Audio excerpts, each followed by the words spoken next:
Meus amigos, boa noite a todos. Que o Senhor Jesus nos abençoe e nos dê sempre a sua paz. Nós vamos fazer algumas reflexões em torno do relacionamento de pais e filhos. Não temos a pretensão de apresentar aqui um compêndio, sobre educação e sobre relacionamento familiar, mas vamos refletir sobre alguns pontos. Santo Agostinho, teólogo e filósofo dos primeiros séculos do cristianismo, no seu livro grandioso intitulado Confissões, ele narra um episódio da sua infância, dizendo assim: minha mãe se reunia muitas vezes com suas amigas, e lá, entre bordados e costuras, elas conversavam muito acerca da existência. Eu ficava próximo com alguns brinquedos e ouvia a conversa de todas elas. E elas muitas vezes reclamavam dos seus maridos. Uma falava de um problema, a outra relatava uma situação, todas lamentando a dificuldade do relacionamento familiar. E minha mãe pedia a elas que tivessem calma, tentava abrandar o pensamento de todas elas, induzindo-as à compreensão, à paciência e à tolerância. E eu ficava realmente surpreso e maravilhado com a virtude silenciosa de minha mãe, porque, sob as vestes que ela vestia, estavam as marcas da violência do meu pai. Isadora Duncan foi uma coreógrafa e bailarina norte-americana. Ela é considerada a precursora da dança moderna. No seu livro Minha Vida, ela também relata um episódio da sua infância, dizendo assim: meus pais se divorciaram quando eu era muito, muito pequena. E eu sempre perguntava para minha mãe a respeito do meu pai. Ela silenciava, saía e nunca me respondia, nunca me falava nada. Eu um dia perguntei para minha tia a respeito do meu pai, e ela disse assim: seu pai é um demônio que arruinou a vida de sua mãe. Na minha ingenuidade de infância, eu começava a imaginar o meu pai, o rabo, o chifre, e ficava apavorada pensando que ele fosse dessa maneira. Eu tinha aproximadamente 6 anos de idade, quando um homem bem vestido apareceu, tocou a campainha. Eu fui atender, e ele então perguntou se era da casa da senhora Duncan. Eu afirmativamente respondi, e ele então disse que gostaria de falar com minha mãe. Eu então perguntei: de que se trata? Quem é o senhor? E ele disse generoso: qual o seu nome? E eu respondi: Isadora. Ele então abaixou-se, ajoelhou-se em minha frente e disse assim: então é você a minha princesinha? E lágrimas desceram dos seus olhos. Eu então fui chamar a minha mãe, porque era meu pai que estava ali e ele queria falar. E eu entrei, disse para minha mãe que ele estava ali fora, ela correu para o quarto e se trancou. Fui então falar com minha tia e ela disse: diga que todos estão doentes. Eu saí lá fora e disse: olha, todos estão doentes e não podem atender. Ele compreendeu do que se tratava. Colocou um presente em minhas mãos, me beijou e foi entre lágrimas embora. Eu soube depois, bem mais tarde, que ele tinha outra família.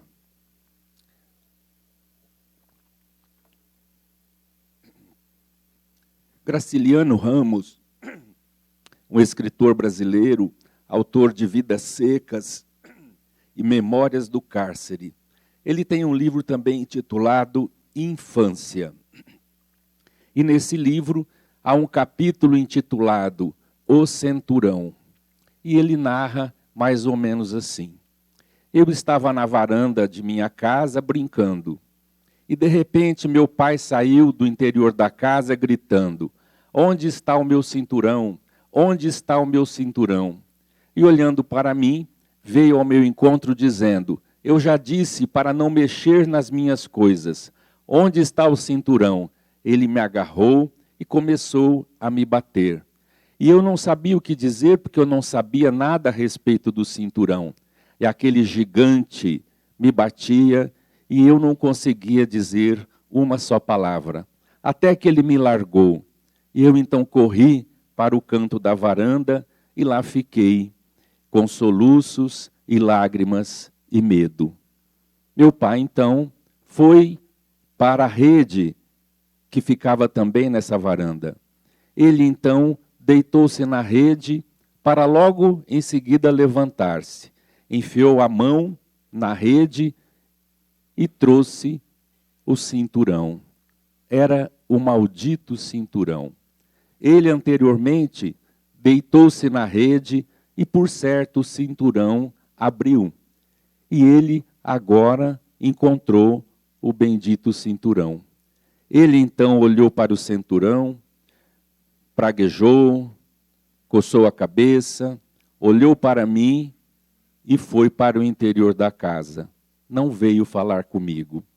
Se ele tivesse vindo falar comigo, talvez eu não teria esse arrepio frio que eu senti durante toda a minha vida na presença de meu pai. Érico Veríssimo, escritor também brasileiro, autor da trilogia O Tempo e o Vento, no seu livro Solo de Clarineta, de Memórias, ele também narra o seguinte episódio da sua infância. Naquela noite, nós fomos dormir na casa de minha tia. Meu leito foi improvisado no seu ateliê, ela costurava para fora. Colocaram um colchão no chão e acertaram as coisas para que eu pudesse dormir. Eu olhei para o manequim, olhei para o chão onde eu estava deitado e pensei: por que nós estamos aqui? Tentei dormir e logo minha mãe veio até mim, ajoelhou-se no chão, me beijou e disse: eu vou me separar, mas eu quero perguntar para você: você vem comigo? Diante daquela pergunta, eu fiquei mudo e não estava entendendo a situação. Vou me separar do seu pai. Você vem comigo? E naquela surpresa eu respondi: sim, sim, eu vou. Ela então se afastou e eu ali, esquecido, no chão, naquele ateliê, comecei a pensar,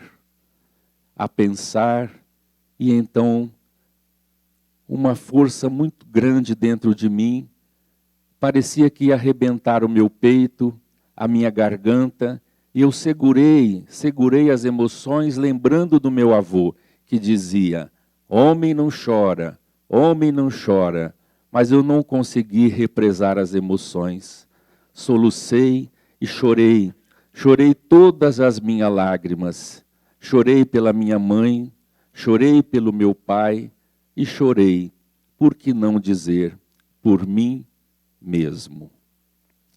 Todos esses apontamentos mostram para nós a dificuldade do relacionamento dentro de casa, do relacionamento familiar. André Luiz, no livro Nosso Lar, ele chega a dizer que o homem, numa representação didática, o homem é esta faixa verde na horizontal e a mulher esta faixa laranja na vertical. Na união do homem e da mulher surge o lar, a convivência entre as pessoas. Hoje nós precisamos considerar os novos tipos de família, porque pessoas do mesmo sexo formam também família, adotam crianças e formam a família também. Há pessoas que ainda não compreenderam os laços da afetividade e não concordam com pessoas do mesmo sexo adotarem crianças. E uma vez perguntaram para o Divaldo Franco o que ele achava de homossexuais adotarem crianças como filhos. O que ele achava disso tudo? Ele dizia assim que estava perfeitamente normal e que admirava mais os homossexuais que adotavam a criança do que os heterossexuais que abandonaram as crianças. Então, nós precisamos considerar isso. E precisamos fazer a diferença entre casa e lar. A casa é a construção, é a alvenaria, e o lar são as pessoas que ali convivem. E nessa convivência nós vamos encontrar muitas dificuldades entre os irmãos, entre pais e filhos e entre os cônjuges. Então nós vamos citar aqui algumas dessas cenas comuns do dia a dia que nós encontramos dentro do lar.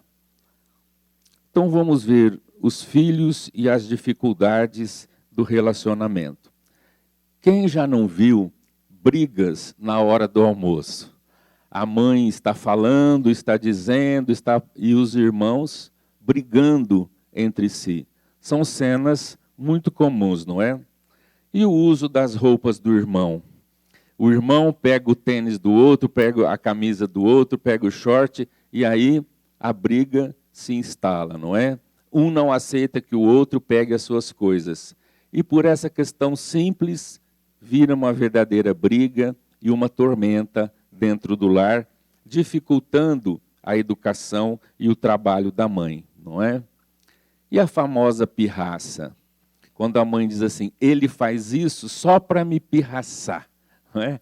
A criança sabe o ponto nevrálgico, né, do pai ou da mãe, sabe a dificuldade que ela enfrenta e ele vai exatamente naquilo para atingi-la. É a criança, não é, tentando atingir a mãe, né, tentando desarmonizar o ambiente. Isso tudo é muito comigo, é muito comum. Não vou levar comigo. Quando nós temos num lar irmãos, um mais velho, outro mais novo, o do meio não é o mais velho nunca quer sair com o irmão mais novo. Não vou levar comigo, eu não quero que ele vá. Isso é muito comum também. E a gente encontra a dificuldade, não é, dos pais explicarem, educarem, mostrar que são irmãos, que precisam um do outro, que fazem parte da mesma família. Mas nós encontramos essas dificuldades no dia a dia. Muitas vezes no lar, os filhos abusam do amor materno. E isso o filho vai tirar da mãe enquanto ele puder. Às vezes a gente vê o filho barbado e ainda assim sugando a mãe, né? Sugando enquanto ela puder dar. Mas esse abuso é muito comum.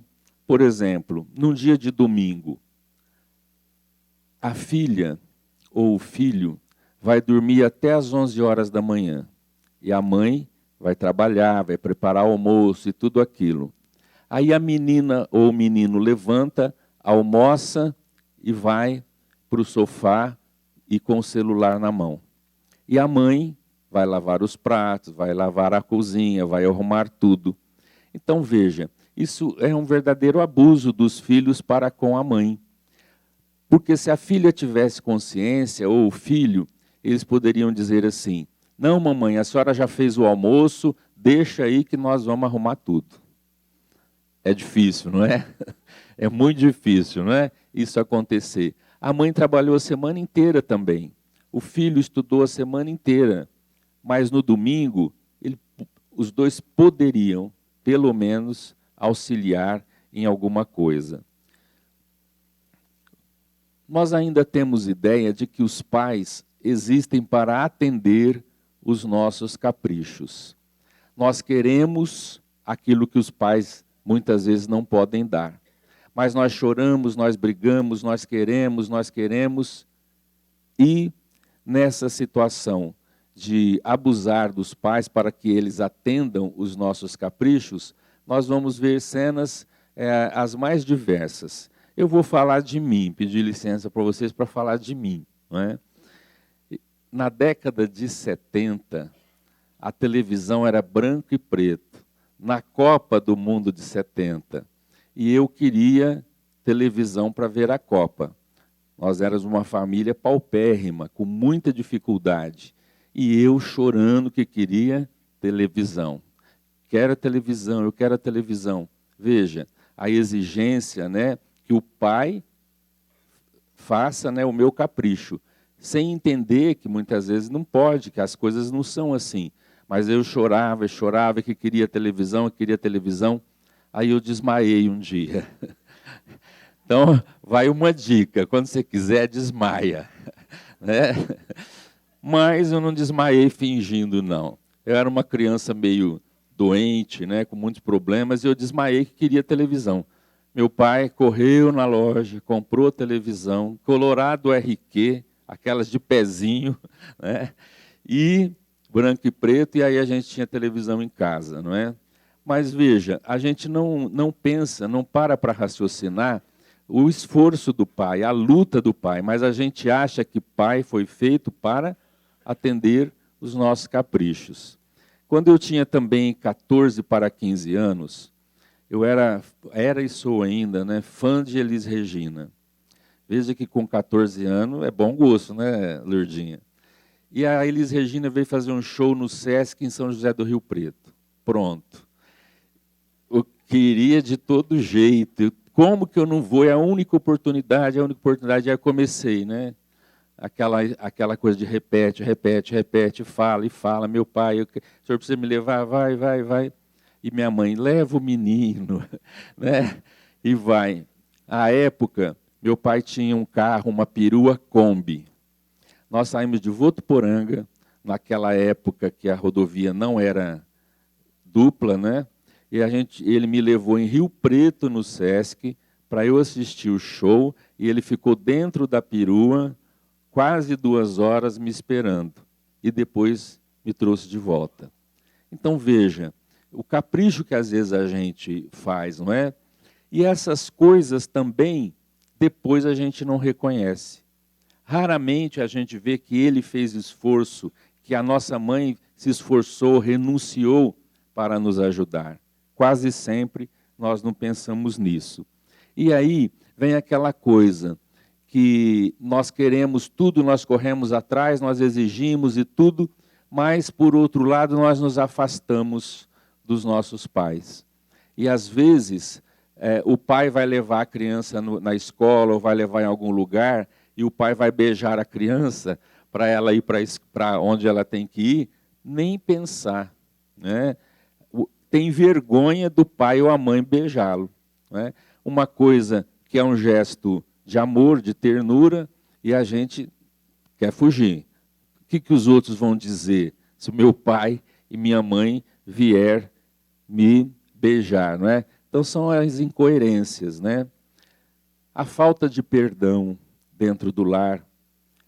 Muitas vezes nós fazemos um erro e esperamos que o familiar nos perdoe. E muitas vezes o perdão não acontece. Fica a mágoa, fica o problema e não acontece de maneira alguma. Eu conheci uma família em que 2 irmãos brigaram. E eles ficaram 19 anos sem falar um com o outro. 19 anos. E a causa foi uma discussão por coisas simples da vida. Mas eles guardaram tanta mágoa um do outro que por 19 anos eles não se falaram. Então veja, quase uma vida perdida, sem relacionamento com o irmão, por causa de não perdoar. Às vezes, a nossa mãe tem mania de limpeza. Conhece alguma mãe assim? E às vezes o relacionamento fica difícil e nascem problemas, porque ela limpa a casa, deixa tudo no jeito, e quando a gente vem para entrar, ela não quer que entre. Olha esse sapato, eu limpei agora. Limpei agora, como é? Então, desejaria que a gente entrasse andando de mão, né? E o pé para cima.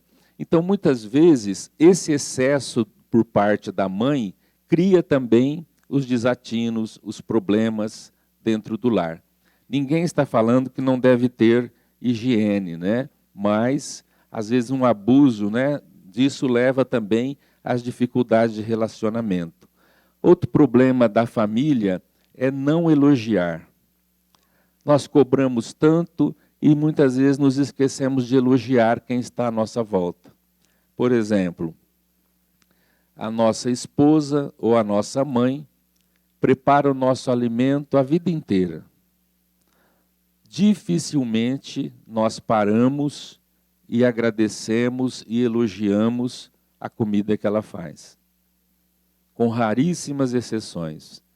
Parar um dia e dizer, né, sua mão é maravilhosa, todo dia essa refeição, que maravilha, muito obrigado, e elogiar, não é? Isso dá para a pessoa nova vida. Nós sabemos que elogio, não é, para o nosso ser, para o nosso eu, nos ajuda, nos levanta, não é? Então, às vezes, a gente não elogia. Mas se um dia ela botar o sal a mais e salgar a comida, ou queimar o assado um pouquinho, aí nós somos os primeiros a lamentar, a reclamar, a maldizer, não é? Então a gente esquece muitas vezes. Então a gente tem que elogiar. O marido, não é, vai dizer para a esposa, que macarrão maravilhoso, só você faz esse macarrão, que beleza, não é? Ela vai ficar feliz. Você vai comer macarrão o mês inteiro, não é? Mas ela ficou contente, ela ficou feliz, não é? E isso vale a pena. Quantas vezes os nossos filhos fazem alguma coisa também e nós não elogiamos, não é? Fez, a gente olha e tá bom, tal, e a gente não elogia a criança. E a criança também não elogia os pais, não é? E existe a falta de gentileza. Tudo dentro de casa é com gritos, não é? Então você vai pedir alguma coisa, você pede de uma maneira ousada, você pede já quase gritando. Você vai responder alguma coisa, você já responde gritando. Então são coisas que nós não percebemos, mas que vai minando o nosso relacionamento. E nós já somos armados para as coisas. Então se a gente se pergunta assim, por exemplo, o marido, onde está a tesoura? Aí na gaveta do armário. Eu não achei. Está na gaveta do armário, eu já falei. Não é assim? A gente já altera, já muda a voz e já... Então uma coisa simples, mas a gente já começa a criar, né, as dificuldades. Filhos brigando por herança. Que coisa mais difícil, não é? Às vezes a vida inteira recebendo amparo, assistência, tudo dos pais, e de repente o pai morre, a mãe, e os filhos vão brigar pela herança. Isso é meu, você fica com isso, mas isso é meu, não é? Eu me lembro de um rapaz que o pai dele morreu, ele estava no cemitério, ele saiu de lá e correu na casa do pai e pegou todas as tralhas que fala, todas as tralhas de pescaria do pai, tudo. E aí o irmão chegou, como que você pegou? Essa carretilha vai ser para mim. Essa, né, você vê, nem bens materiais grandiosos, coisas de pesca. E os dois brigaram por causa da herança das peças de pescaria do pai, não é? E a gente vê a crueldade de filhos, muitas vezes, usando, né, de maneira indevida a aposentadoria dos pais. O pai ou a mãe deu a vida, trabalhou a vida inteira, e quando chega na velhice, tem uma aposentadoria, e o filho vem, tem a ousadia de pegar a aposentadoria e gastar nas coisas que ele quer. Nós já tivemos vários casos aqui no bairro que a pessoa vem reclamar, dizendo que o filho pega a aposentadoria da mãe e a mãe está passando necessidade. Então são coisas que a gente fala assim, isso não existe. Existe muito mais do que a gente possa imaginar. Então são essas situações, não é? Da dificuldade do relacionamento familiar. Lá no Livro dos Espíritos, há duas questões muito interessantes para a gente refletir. A 208, Kardec pergunta: o espírito dos pais não exerce influência sobre o do filho após o nascimento? E os espíritos responderam: exerce, e muito, pois, como já dissemos, os espíritos devem concorrer para o progresso recíproco. Pois bem, o espírito dos pais tem a missão de desenvolver o dos filhos pela educação. Isso é para ele uma tarefa. Se nela falhar, será culpado. Veja que os espíritos então dizem que ser pai e ser mãe é uma verdadeira missão. Não é coisa simples. É um trabalho grandioso, né, aos olhos de Deus, porque Ele vai encaminhar esses espíritos que Deus colocou ali nas mãos deles. Então, cabe aos pais a educação, o encaminhamento dessas crianças. Se o pai falhar e a mãe falharem, como muitas vezes a gente observa, não é? Pais que abandonam filhos, mães que deixam os filhos relegados à própria sorte, logicamente que esses pais serão culpados. E a próxima questão, 583, ele pergunta assim: se uma criança se transviar, apesar dos cuidados dos pais, estes, os pais, são responsáveis? Não. Mas quanto piores as disposições da criança, mais a tarefa é pesada e maior será o mérito se conseguirem desviá-la do mau caminho. Então veja, os pais que já fizeram tudo o que podem fazer em favor dos filhos, mesmo assim, tudo que eles fizeram, tudo que empenharam, mesmo isso, se o filho desviar e não aceitar e exigir um outro caminho na vida, os pais não terão culpa. Os espíritos dizem que não, porque aí entra o livre-arbítrio, não é? O jovem, ele quis seguir esse caminho. E por mais que a mãe sofra ou o pai sofram, existe a lei de liberdade. Nós não podemos andar com as pernas dos nossos filhos. Eles terão a vida deles, eles vão fazer o caminho deles. E muitas vezes esse caminho não é aquele que nós desejaríamos, não é? Aquele que nós orientamos. Então, a falha não é dos pais, mas sim dos filhos. Existem fases da educação. Existe a fase da criança, a fase do adolescente e a fase do jovem.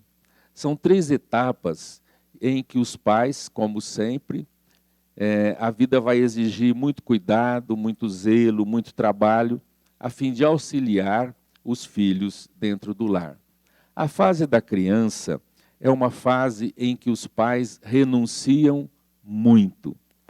É a fase em que eles vão mudar totalmente a vida. Eu conheço amigos que eram solteiros e que se casaram, tiveram filhos, e a vida deles mudaram totalmente. Com a criança que vem, eles já não passeiam onde passeavam, não fazem as viagens que faziam, não vão aos lugares que iam, toda a vida se modifica. Tudo volta em benefício da criança. É um período de renúncia, de sacrifício mesmo.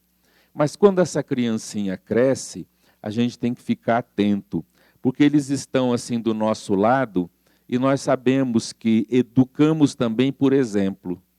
E muitas vezes eles estão ali brincando e a gente diz coisas, não é, incorretas e eles estão ali e percebem.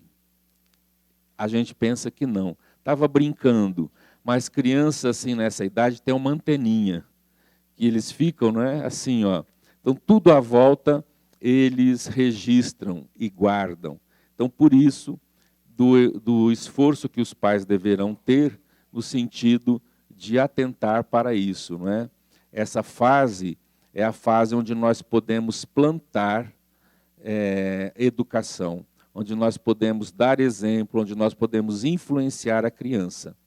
A ciência mostra que na fase infantil a criança tem mais facilidade de aprendizado. Criança pode aprender outra língua, né? O instrumento musical. Essa fase, a criança tem mais poder de aprender. Então é a fase também que nós, pais, teremos que voltar totalmente para esse lado, não é? A fase adolescente é também uma fase muito difícil, porque eles estão crescendo, o mundo está aí, eles vão enfrentar desafios os mais difíceis na vida, e os pais precisarão apenas serem amigos desses filhos adolescentes. Se a gente não se aproximar, se a gente não conversar, se a gente não for amigo, lá fora eles vão encontrar quem ouça, quem fique perto, e encontrarão lá fora o que não tem dentro de casa. Então é a fase que a gente tem que ser amigo. Só que ser amigo é uma coisa. Nós não podemos ser só amiguinhos dos nossos filhos. Nós podemos ser amigos sem perder a autoridade paterna ou materna. Antes de tudo, nós somos pais e mães. Mas, quando são adolescentes, a gente tem que ser amigo, a gente tem que conversar, tem que se aproximar, né, para que eles não busquem isso lá fora, não é? E eu me recordo de uma senhora da cidade de São José do Rio Preto.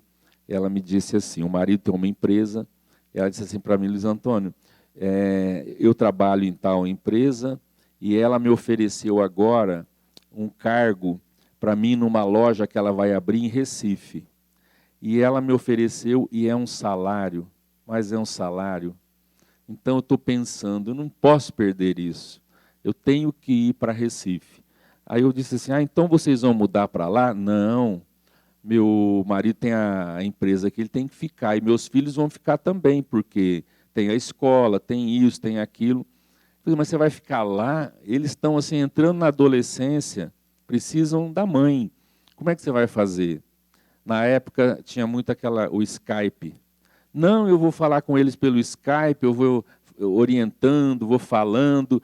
Eu venho no Natal, venho no Réveillon, venho em algum feriado prolongado, porque eu não posso perder isso, é muito dinheiro, né? E eu pensei assim, isso não vai dar certo.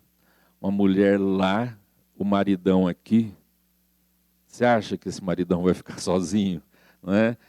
Já começa por aí. E depois, os filhos crescendo, sem orientação segura, sem presença de mãe, mas ela falava, mas é muito bom o salário, eu não posso perder, eu vou fazer meu pé de meia e tal, e tal. Ela pediu a minha opinião, eu disse, né? Ela foi mesmo assim. Então, são coisas que às vezes a gente faz para ganhar de um lado, mas perde muito do outro lado, não é? E a fase do jovem é uma fase também difícil. Só uma coisa para a gente conseguir educar, orientar essa fase do jovem, é diálogo. É a gente sentar, conversar, trocar ideias, ver como as coisas vão, diálogo. E não querer exigir deles aquilo que nós queremos que eles sejam. Às vezes o jovem, né, o rapaz, a moça, ela já tem as ideias inatas, ela já tem aquilo que ela quer fazer, aquilo que ela deseja viver. E muitas vezes nós pais queremos exigir que eles sejam de outra maneira, que façam aquilo que nós queremos. Então essa exigência nunca vai dar certo, de forma alguma. Daí a necessidade de diálogo, não é? Não existe, pessoal, supermãe e superpai. Não existe. Os pais também têm falhas, é natural, não são criaturas perfeitas, não é? E cada pai dá aquilo que tem, aquilo que pode. Então não existe pais perfeitos, mas nós precisamos estar vigiando muitas vezes as nossas atitudes, os nossos comportamentos com os nossos filhos. Então, veja lá. Pais agressivos vão ter filhos submissos ou agressivos. Pais chantagistas vão ter filhos interesseiros. Pais angustiados vão ter filhos ansiosos e inseguros. Pais superprotetores terão filhos incapazes. Tem um amigo nosso, eu e do Divaldim, que ele veio para cá para ficar uns 4, 5 dias, e ele estava aqui conosco, e o rapaz, filho dele, de 29 anos, ligou para ele porque o carro dele furou o pneu. Pai, furou o pneu. Então, para o senhor ligar, aí o pai brigou com ele no telefone, mas teve que ligar daqui de Votuporanga, lá para a cidade onde ele mora, lá para uma empresa, lá para um lugar, para ir lá resolver o problema de trocar o pneu do carro do filho dele. Agora veja, 28, 29 anos, precisar do pai para isso, é pai super protetor. Filhos ficam incapazes. Eu me lembro de um outro que o filho ligou, ele reside em São Paulo para estudar, num apartamento, e a torneira da pia espanou, tem que arrumar, está saindo água, ele ligou para o pai saiu daqui e foi em São Paulo para resolver o problema da torneira. E o rapaz está na faculdade. Então é uma superproteção que vai fazer com que os filhos fiquem incapazes, né? Pais frustrados, filhos atormentados, não é? Pais perfeccionistas, por mais incrível que seja, os filhos vão ser relaxados, né? Porque aquela perfeição, aquilo cansa, né? E, geralmente. E pais infantis vão ter filhos birrentos. Eu me lembro de uma cena, eu fui fazer palestra numa cidade, e depois da palestra, ele levou na casa dele para comer um pão artesanal, um café e tal, a gente foi, e aí ele serviu lá o pão, tal, eu me servi do pão, peguei a manteiga, aí pus a manteiga na mesa, aí ele foi pegar a manteiga, o filho dele pegou, né, pais infantis, aí ele fala assim, dá a manteiga, o filho puxava do outro lado, dá a manteiga, Vitor Hugo, falei o nome do filho, Vitor Hugo, me dá a manteiga. Não, é minha. Dá manteiga, Vitor Hugo. Dá manteiga. E ficaram ali os dois brigando na minha frente. Né? Eu fiquei esperando quem ia ganhar, né? E o menino ganhou, lógico, né? Mas falamos de pais e precisamos falar dos filhos, sobretudo dos deveres dos filhos, não é? Gratidão. Gratidão nós devemos ter sempre para os nossos pais. Eles fizeram muito e muito e muito por nós. E, geralmente, os filhos não têm essa gratidão, não é? Nós precisamos ter. Meus pais, quando eu nasci, moravam na roça. E eles trabalhavam, meu pai trabalhava na roça todo dia. E minha mãe cozinhava para 25 peões que trabalhavam na roça. E minha avó dizia que minha mãe estava fazendo a comida, né, para os trabalhadores. Eu estava numa espécie de cesta de vime e ela chacoalhava com o pé e fazia comida. Chacoalhava com o pé e fazia comida. Meu pai trabalhava o dia inteiro na roça. E eu, nenê, bebê, tive bronquite.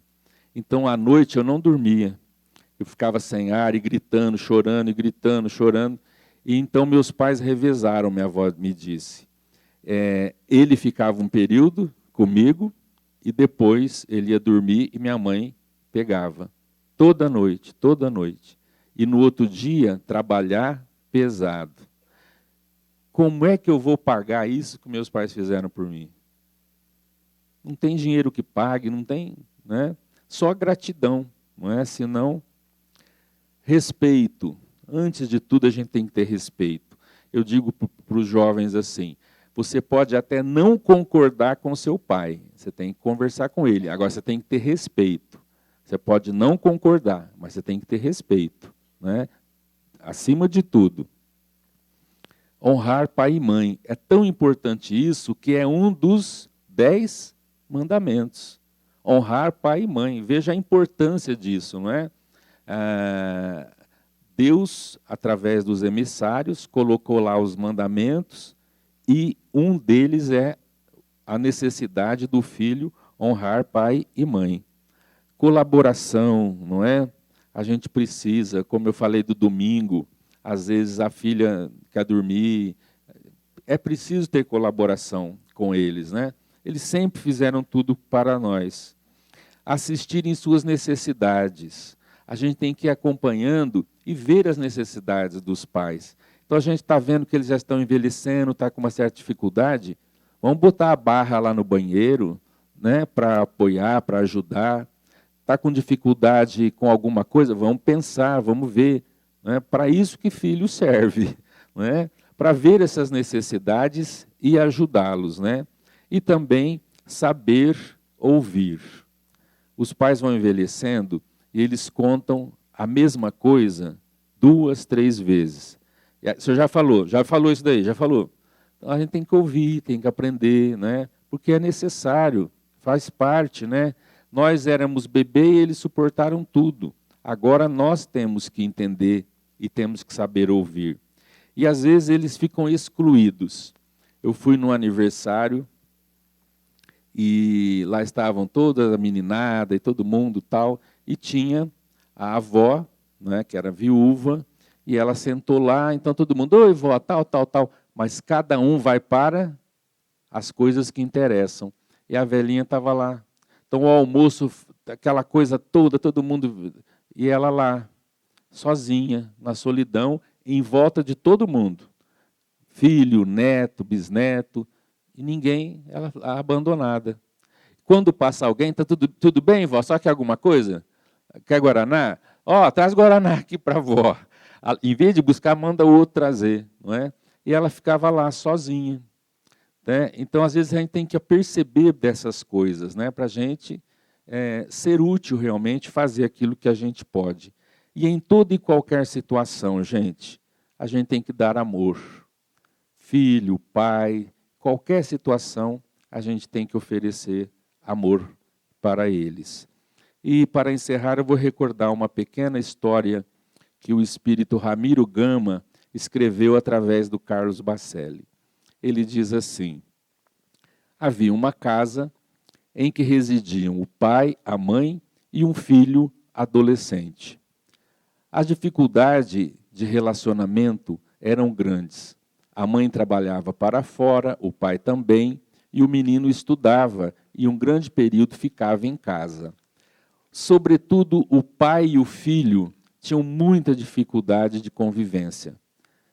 Quando falavam, era quase gritando, sempre de cara feia, um com o outro, não se entendiam de forma alguma.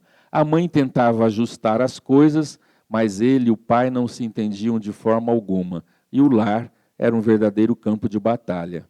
Aconteceu um dia que o empresário, o pai, teve uma reunião e uma comemoração, uma festa da empresa. E ele ficou e chegou em casa já muito tarde.